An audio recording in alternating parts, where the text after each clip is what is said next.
But anyway, also I wanted to talk about, there was a couple experiences I had in sweat lodges. One time, well, first I was singing a song for a long time. But it was an American Indian song, but I didn't know it. I don't know any Indian language. But it was coming out, as an Indian song. So I kept singing it, and months went by, and finally it felt like I was done. So I go to the sweat, and I said, I have a song I want to sing, and I sang the song in the sweat. And I heard someone crying really hard, but you can't see, it's pitch black in there.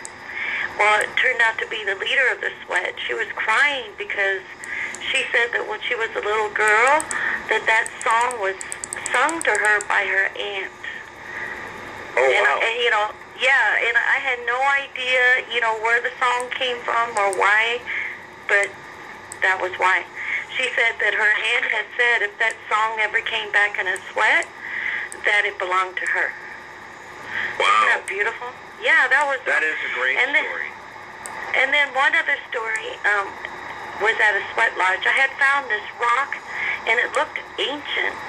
And it had like a V through it with 4 lines through it. I mean, it just looked like an ancient rock. So I took it to the sweat, and I said, well, I'll bless this rock in the sweat. So we're standing out in the fire, by the fire before the sweat, and I was holding the rock. And I showed it to a lady. Her name was Two Bears. I said, look at this rock. And she says, that's the lightning bolt. She's describing what she saw in the rock. I go, oh, that's really interesting. So anyway, we're standing and watching the fire, and all of a sudden she starts hitting me. She says, Claudia, look. And the same 4 lines with the V through it was up in the sky. No. I swear to you. And when I was standing there, the first thing I was thinking was like, you always hear that so above, so below. Yes. I mean, I just couldn't believe it. We're just so blown away, and I think, like, for myself, when I was like 4 years old, I had a heart operation. I mean, my heart's fine now, but and I had died for a long time and came back, and I really think that opened the door for going into other dimensions, experiencing all the stuff, from a young age all the way through, was that death experience. Did you notice, if you don't mind me cutting you off and just asking you a question here, Claudia, did you notice that as you aged, the experiences, whether they were paranormal or ufological, became increasingly more often? I don't want to say aggressive, because that's not the right term that I'm trying to get out, but that the appearances, whether it was of spirit or of UFOs or anything else, just happened more frequently, and they kept on trying to get closer and closer and closer to you? Yes. But I think it's because, like you just had that altering life experience, it just opens the door. I mean, it's more like anything's possible now. And so things start opening and coming to you easier. Because that door was open. Right. For myself, I've always found that through ceremony of, it could be any ceremony, but a ceremony with intent really brings it on fast too. Because I guess it's like you're saying to the universe, I know all this is possible, and I'm asking for this, and it responds. Right. Right? You know what? Totally. And you know what? I just want to make a couple of comments on things that you had said.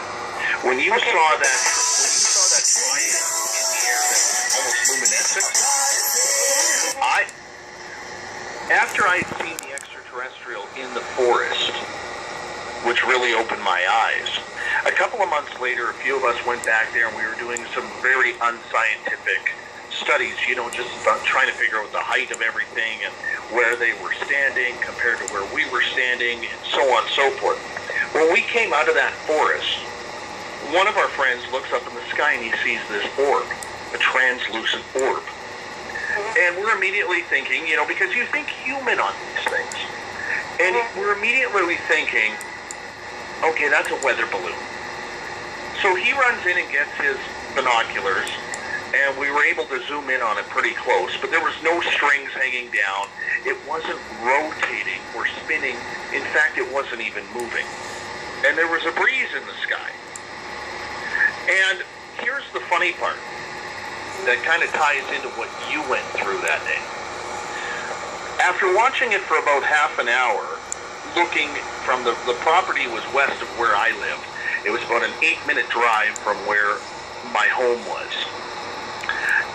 My wife and I went home, and as we're driving, we're trying to still see if it's in the air, and yes, it's still in the air. We get to our house, and you always have that little break where you forget something, and then it automatically comes back to you. So I go out on my patio when we get into the house. I'm like, oh yeah, that orb, I wonder where it is. And I'm looking in the sky for it, and I realized as I looked up that orb was hovering over my house. Wow. And it was there.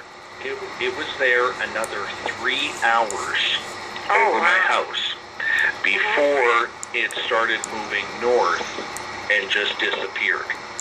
Now, my wife saw it, my daughter saw it, my mother-in-law saw it. All of us went out and stared at it, and we'd go out and check like every 5-6 minutes to see if it was still there, and it was not moving. So I found that very interesting that you had mentioned that as well. And the other story I want to talk about, the other story I want to mention is a friend of mine named Ron. He was kind of adopted. He's a Caucasian fellow, but he's kind of been adopted into the Chehalis First Nation, which is a very spiritual First Nation here in British Columbia. In fact, they have a lot of Bigfoot contact around their area. It's in the Harrison Lakes area. So if you ever wanted to look that up, Bigfoot and Harrison Lake. But he would go to sweats, and he would also go to drumming sessions. Yeah. And during these drumming sessions, he said it happened almost every time. They met every week, where when they started drumming and chanting in their beautiful song, and you know how beautiful that is when you we drum. Yeah. What happened was he got startled the first time it happened because many elders who had passed over were all of a sudden showing up in spirit, clear as day, drumming and singing along with the rest of the men in the drumming session. They do that.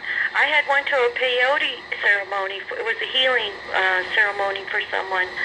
And throughout that whole ceremony, you could hear at least 50 people answer. You knew they were ancestors. It was their language. And you could hear them. It was like a choir. I mean, it was just unbelievable. They do show up. They do show up. That always amazed me, and I wish I had the opportunity to go and see that, and I hope one day that I do. Claudia, I'm going to put you back on hold because I have to take a break, and I have another caller who wants to get through. So thank you so much for sharing your stories, and thank you for following us at Paranormal Into the Night. Your support and your love for this show is truly appreciated by myself and Jim. It's so great. It's just so great. It's so needed. Thanks, Dave. Thank you so much. Okay. We are going to go to break here at the top of the hour as hour number 1 is in the books. When we come back, more phone calls, and there's a ton of questions we have to get to. You're listening to Space Out Radio. I am your host, Dave Scott. We'll be right back. The Phoenix Lights, Roswell, secret military aircraft, flying saucers. Let's check out the sky together. Hi, this is Rich Giordano, host of the AZ UFO Show right here on the Spaced Out Radio Network. Every Sunday night at 7, we hit the airwaves to talk about the phenomenon of unidentified flying objects and more. We want to hear your stories. Maybe you've seen what many others have seen. Only one way to find out, the AZ UFO Show on Sunday nights on the Spaced Out Radio Network on spacedoutradio.com. Hi there, this is James Tyson, host of Spaced Out Weekends. And I know you're enjoying tonight's show with Dave Scott on Spaced Out Radio. I just wanted to remind you that Spaced Out Radio continues on the weekends with me. On Spaced Out Weekend, we hit the airwaves at www.spacedoutradio.com starting at 10 p.m. Pacific, 1 a.m. Eastern. We have great guests with interesting chats regarding all things paranormal, supernatural, cryptozoological, and much, much more. So tune in to Spaced Out Weekend and give us a listen. Visit purpleplates.com today. For over 40 years, the Purple Energy Plates have been delivering amazing results for their many customers. Inspired by the great genius Nikola Tesla, the harmony, healing, and energetic effects of the plates have proven over and over to be beneficial and often miraculous to thousands of customers. With their money-back guarantee and the many benefits, how can you afford not to get one? Check their site for daily specials and choose from their many energy products. You won't be sorry. Visit them today at purpleplates.com for mind, body, and spirit, and expect a miracle. Need a break but don't have the time? Tired of life's running around? Hi, this is Jolene from Relaxation and Reading. Let me help you in your time of need. From Reiki to Realm Readings, I can help provide you therapy for your mind, body, and soul. Check out my website at rivuletrr.wix.com/rivuletrr. And if you're a listener of Spaced Out Radio, receive 10% off your first session. Rivulet Relaxation and Readings. And don't forget to give my Facebook page a like. It's time for you to make important time for you. The Spaced Out Radio Network can be found at spacedoutradio.com. Hi there, this is Dave Scott.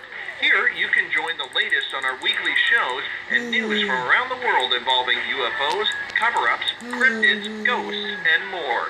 Read articles from our very talented staff and check out our weekly tarot card reading from Psychic Catherine. You can also sign up for free on our forum and tell us about your experiences. SpacedOutRadio.com. Always live, always interactive. The Webster Phenomena airs on Spaced Out Radio on Monday nights at 8 p.m. Pacific Time. I'm your host, Patrick Webster Small, and I discovered extraterrestrials in the atmosphere, which led me to more discoveries, developing the Webster Phenomenon, which is the occurrence of extraterrestrials throughout nature. I will explain the Webster Phenomena and all my recent discoveries every Monday night at 8 p.m. Pacific Time, right here on Spaced Out Radio. You hear footsteps in the empty room above you. A rocking chair begins rocking by itself. Don't be afraid of the things that go bump in the night. Reach for Spirit Storybox, the iPhone app the Huffington Post UK called the only ghost hunting app you will ever need. Spirit Storybox. The spirits are telling their stories. Are you listening? Want to call in to Spaced Out Radio? You can. 1-607-203-5344. You can tweet us